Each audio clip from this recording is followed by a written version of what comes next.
Face తోటి సంస్కరణ ఎలా తీసుకురావడానికి హ్యూమన్ ఫేస్ పోకూడదు. మన ఎంత ఎందుకు దీని మీద బాల కార్మికుల మీద ఆయన బ్రహ్మాండంగా చెప్పాడు పివి నరసింహరావు గారు.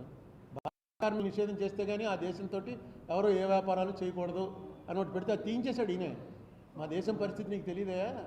60% విలేజెస్లో పొద్దున్నే లేచి వాడు ఇది గొడ్లు కాచుకోవడానికో పొలం పనులకో పోకపోతే వాడు స్కూల్కి వెళ్ళి లేవు. మా దేశం అలాంటి చేయలేదు. 14 ఏళ్ళు లోపు వాడు పనిచేస్తున్నాడంటే ఆ దేశంతో నో ట్రేడింగ్ అంటే ఫస్ట్ ఇండియాయే పోతుంది బయటికి. మేము నెమ్మదిగా డెవలప్ అవుతాం కానీ మాకు ఇలాంటివి పెట్టకండి అన్నాడు. అణు ఒప్పందం ఒకటి చాలా ఇబ్బంది అంటే మనకి పొలిటికల్ ఐడియాలజీ దగ్గర వస్తుందండి తేడా. ఎందుకంటే ఇప్పుడు ఆ టైంలో బీజేపీ వాళ్ళు ఉన్నారు, single largest opposition party. BJP వాళ్ళు అపోజ్ చేశారు దీన్ని. బీజేపీ వాళ్ళు అపోజ్ చేస్తారని ఐడియాలజికల్గా ఆలోచించి కమ్యూనిస్టులు అపోజ్ చేస్తారు, ముందు నుంచి తెలుసు, వాళ్ళు పోతారు బయటికి. కానీ బీజేపీ వాళ్ళు అపోజ్ చేస్తారు అనుకో. బీజేపీ వాళ్ళు ఎందుకు అపోజ్ చేశారంటే అపోజిషన్లో ఉన్నాం కాబట్టి అని, అంతే. ఇంక వేరే కారణం ఏం లేదు. ఈ ప్రభుత్వం దింపేస్తే నెక్స్ట్ ఎలక్షన్లు వస్తే ఎలక్షన్ రావాలి, మళ్ళీ మేము వస్తామేమో అధికారంలోకి, అంతే. దాన్ని ఎలా ఫేస్ చేయటువంటి దాన్ని నిలబెట్టుకోవడం దాంట్లో రాజశేఖర రెడ్డి గారి కంట్రిబ్యూషన్ చాలా ఉంది. వచ్చి 3-4 రోజులు ఉన్నాడు అక్కడ ఉండి. తెలుగుదేశం ఎంపీలు కొంతమంది వచ్చారు, మిగతా పార్టీల నుంచి వచ్చారు. తెలుగుదేశం ఎంపీలను కొంతమందిని తీసుకొచ్చారు. వాళ్ళకి రాజకీయపరమైనటువంటి వాగ్దానాలు ఉంటాయి. నీకు మళ్ళీ టికెట్ ఇస్తామనో లేకపోతే నీకు ఏదో పోస్ట్ ఇస్తామనో రాజకీయపరమైన వాగ్దానాలు ఉంటాయి. అందులో రాజశేఖర రెడ్డి గారి కంట్రిబ్యూషన్ చాలా ఉంది. తర్వాత అసలు మన్మోహన్ సింగ్ గారు, నీకు ఆ విషయం ఒకటి మర్చిపోయాను. ఇక్కడ ఇది రాగానే సీమన్నారాయణ గారిని, నా ఫ్రెండ్ ఒక ఆయన ఉండేవాడు, ఎలక్ట్రిసిటీ బోర్డు ఇంజనీర్ చేసి, కొత్తపల్లి సత్య శ్రీమన్నారాయణ, కవి కూడాను.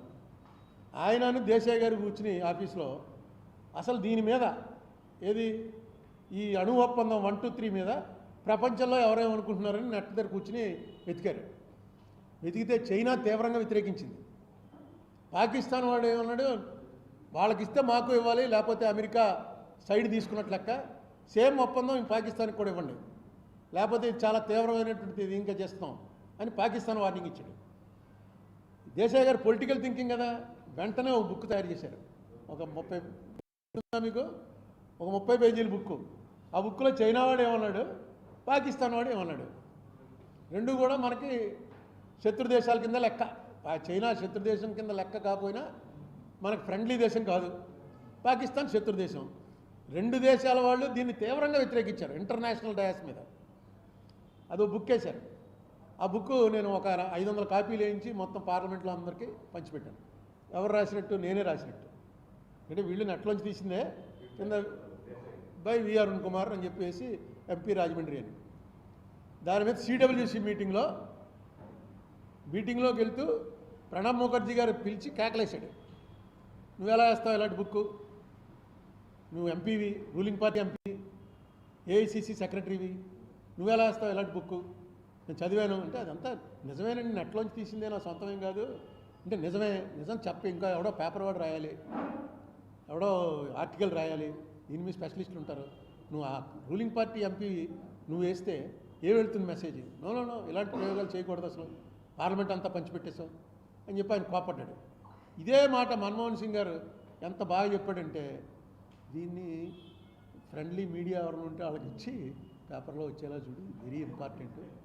వచ్చింది పేపర్లో, మన తెలుగు పేపర్లోనూ వచ్చింది, ఇంగ్లీష్ పేపర్లోనూ వచ్చింది. పేపర్ వాళ్ళందరినీ సెంట్రల్లో కూర్చోబెట్టి, బాబు ఇది ఎవడన్నా ఏంట్రా బాబు అని. దానివల్ల చాలా ఉపయోగం కూడా జరిగింది. ఎందుకంటే ఎప్పుడైతే మనకు ఎలా ఉంటుందంటే పాకిస్తాన్ అంటే ఇది మనకు మంచిదే ఉంటుందని, అంతే కదా. జనరల్గా పాకిస్తాన్ ఎట్టి పరిస్థితుల్లో ఒప్పుకోవట్లేదు దీనికి అన్నది. ఆ చెప్పడం సేమ్ మన్మోహన్ సింగ్ చెప్పింది, ప్రణబ్ ముఖర్జీ చెప్పింది ఒకటే.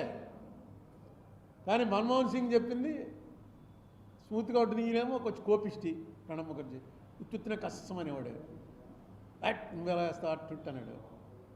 ఆయన అంత స్మూత్గా చెప్పాడు. రేపు పార్లమెంట్ జరుగుతుంది, అప్పుడు పార్లమెంట్లో ఇది ఎవరినైనా ఫ్రెండ్లీ మీడియా అని పిలిచి మీడియాలో వచ్చేలా చూడు, నీ పేరు రా నీకు అన్నాడు. ఎందుకంటే ఇది మళ్ళీ వాళ్ళకు వార్త అవుతుంది, ఇగో అఫీషియల్గా కాంగ్రెస్ పార్టీ ఎంపీలు తీసుకొచ్చి శత్రు దేశాల కింద మమ్మల్ని ట్రీట్ చేసాయి అంటారు. ఆ ఎంపీ అనేటప్పటికి ఆ వాల్యూ పెరుగుతుంది, దానికి నెగిటివ్ వాల్యూ తగ్గించడానికి చూసాడు. చదివా? అయ్యో ఏదైనా చదువుతాడు, ఇద్దరు చదువుతారు. ఈవెన్ ప్రణబ్ ముఖర్జీ, నేను ఏపీ రీఆర్గనైజేషన్ మీద వేసిన బుక్ నన్ను అలా కూర్చోబెట్టి ఒక హాఫ్ అన్ అవర్ 40 మినిట్స్లో మొత్తం చదివేశాడు. 120 పేజీల బుక్ చదువుతారు. ఏదో గుణం లేకుండా ఆ లెవెల్కి వెళ్ళలేరు గురు. ఊరికే మళ్ళా తిప్పేసి లేకపోతే ఫ్యాన్ ముందు పెట్టి రంగిన పేజీలు తిరిగిపోయి కాబట్టి అయిపోయింది అలా ఉండదు వాళ్ళకి. డెఫినెట్ అందులో మన్మోహన్ సింగ్ ఆయన మాట్లాడడం తక్కువ, చదవటం ఎక్కువ, వినటం ఎక్కువ, రాయటం ఎక్కువ. కవి కూడానా ఏమో అది వేసి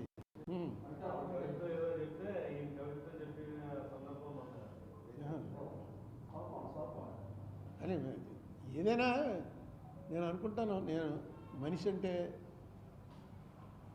ఆ హ్యూమిలిటీ కనుక మనం అడాప్ట్ చేసుకోగలిగితే జీవితంలో ఎవడో విరోధులు ఉంటారేమో కానీ శత్రువులు ఉండరు. విరోధులు ఇన్ ప్రిన్సిపల్ విరోధులు ఉండొచ్చు, నేను మాట్లాడేది నీకు నచ్చకపోవచ్చు, కానీ వ్యక్తిగతంగా శత్రువులు ఉండరు. ఎప్పుడైతే నువ్వు సబ్మిసివ్గా హ్యూమిలిటీతో బిహేవ్ చేస్తున్నావో ప్రతివాడు కూడా ఒక మంచి మాట చెప్తాడు. కానీ చూడు వాడు వేళ అతను చదివాను వస్తూ పేపర్లో ఆ మలేషియా వాడేదో ఇబ్బందుల్లో పడి జైల్లో వేశారండి. మలేషియా ఇస్తాను ఆఫర్ చేసేట. ఇప్పుడు ఆ టైంలో నువ్వు కష్టాల్లో ఉన్నావు, ఏమైనా సాయం కావాలా అన్న మాట చాలు, సాయం ఎక్కలేదు నువ్వు అడగవు.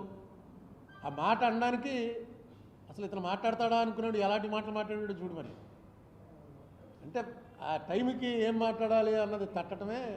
అందుకే వాడు లేకపోతే అక్కడ ఎక్కడో మలేషియాలో ఉన్నవాడు ఇంక చచ్చిపోయడం తెలియగానే ఆ ఇన్సిడెంట్ గుర్తుంటాం ఏంటి. అలా చోటీ బాతంకి యాదవ్ బడి అని ఒక చిన్న గెస్చర్స్.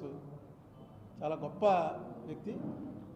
మన్మోహన్ సింగ్ గారికి ఉత్తమ గతులు సంప్రాప్తించాలని, శాశ్వత స్వర్గలోక నివాసం ఆయనకి సిద్ధించాలని కోరుకుంటున్నాను.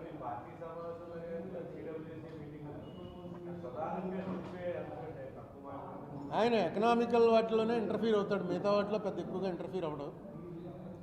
ఏ మీటింగు మానడు, ప్రతి మీటింగ్కి వస్తాడు, ఆఖరి దాకా ఉంటాడు. నేను ప్రధానమంత్రిని అర్జెంటుగా వెళ్ళిపోయింది నేను ఎప్పుడు చూడాలి. నేను సిడబ్ల్యూసీ మెంబర్గా ఉన్నప్పుడు ప్రతి సిడబ్ల్యూసీ మీటింగ్కి ఆయన వచ్చేవాడు, అక్కడ కూర్చునేవాడు. ఆయన అవసరం వస్తేనే మాట్లాడేవాడు, లేకపోతే మాట్లాడేవాడు కాదు. మొత్తం మొట్టమొదటి ఆయనే వచ్చేవాడు, ఆఖరిని ఆయనే వెళ్ళేవాడు. అంత ఆ వాల్యూ ఇస్తేనే మీటింగ్కి వాల్యూ.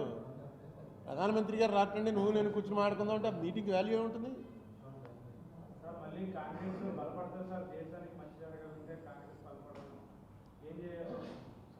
ఏదో చేస్తున్నారుగా, బలపడితే.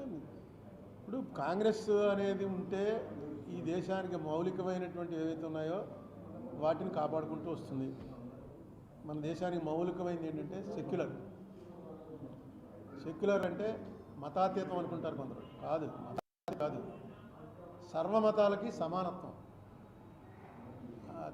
ఆ తేడా ఏంటన్నది అనేక సుప్రీంకోర్టు తీర్పులు ఉన్నాయి. సరే తీసుకొస్తున్నారు. ఇప్పుడు వాళ్ళు కూడా బీజేపీ వారు కూడా కాన్స్టిట్యూషన్ అమెండ్ చేసి ఆ సెక్యులర్ పదం అనేది తీసే ప్రయత్నం చేయలే. పెట్టింది ఇందిరాగాంధీ టైంలోనా, తర్వాత వాజ్పేయి గారు వచ్చారు, ఈయన వచ్చి 10 ఏళ్ళు అయింది.